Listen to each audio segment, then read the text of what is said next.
Hey guys, Jared Wihongi here. In this video, I'm going to talk to you a little bit about the importance of being a good training partner when training knife defense. Okay? Now that may sound a little strange, but it really is important. Okay? And I'll give you some examples. Many of you may have seen the In Living Color sketch with Jim Carrey where he's got his arm hyperextended straight and he's telling his students to attack him like that because that's the only way he knows how to defend. You're supposed to come at me like this. Well, while there's some truth to that, there are some levels of importance to understanding how to be a good bad guy, okay? Or a good attacker. And not just a good attacker, but just a good training partner in general. A lot of the methodologies we use are drawn from the Filipino martial arts. And in the Filipino martial arts, there are a lot of drills, flow drills, okay? And in the context of these drills, I am being, what I call these coach-athlete drills. I'm being a coach. As I feed my partner, I'm trying to make him learn a skill. And then he gets a turn to be the coach and I'm the athlete while he feeds to me and I'm trying to learn the skill. So we're trying to help each other to learn something. Okay? And to do that, it means you got to be able to be a good training partner. Okay?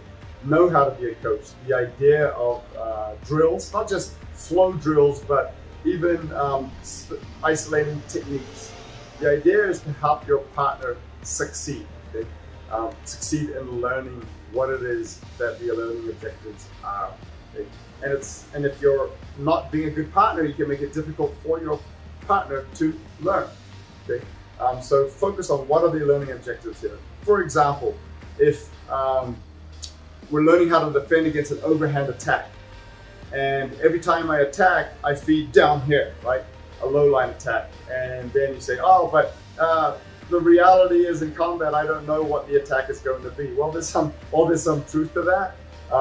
You need to figure out what it is you're trying to learn through that drill. If every time you're trying to learn how to defend against an overhand attack, your partner feeds an underhand attack, well, one, you're not going to help your partner to learn what it is you're trying to defend against, a low line attack. Maybe it's midline, maybe it's high line, right? But you need to understand that there's an isolation of areas because the techniques, while they should be simple and fairly transferable, they are slightly different.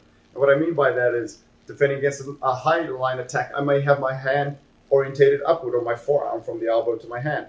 Defending against a low line attack, I may have my arm orientated downward, okay? It's a subtle difference, but it is a difference. I can't defend against a high line attack by orientating my arm downward, okay? So I need to understand some simple mechanics and how to apply them to different techniques. So feeding midline attack, right? There is a difference between a center line attack, something that may be between 1 and 11 o'clock, right? An overhand attack versus a lateral attack, okay? There are things you can do against one or need to do against one that you can't against another. So you need to understand the isolation. Feed good, correct angles to your partner. Obviously, you need to start evolving to areas where now it's more reaction-based. I don't know what angle they're going to feed me. And whether that's in the form of a drill or free sparring, pressure testing, pressure drills, you need to get there eventually. But there are progressions that can, again, help to isolate certain things. So being a good partner, understanding learning objectives is important. Not feeding your partner attacks or in a drill that may be faster than they're capable of actually responding to, right? So if your partner keeps doing it wrong, maybe slow the drill down a little bit. Sometimes I'll even telegraph the attack and show it to them so that they have the ability to recognize and orientate themselves to what is going on and respond to it. And then as they get it, speed it back up, abbreviate the movements, don't exaggerate them too much so that they start to refine their eye for seeing what it is that we're trying to present to them, the stimulus response. Okay? So these are some of the reasons why it's important that we be a good training partner, and hopefully our partner reciprocates so that they can enhance our learning also. There are pros and cons to feeding good, clean attacks that I'm able to respond to. And then again, when the time's appropriate, going into free sparring or drills that allow you to pressure test these using some more real energy. Okay? So some advice for you guys as you train in the Edged Weapon Countermeasures module. We hope to see you there.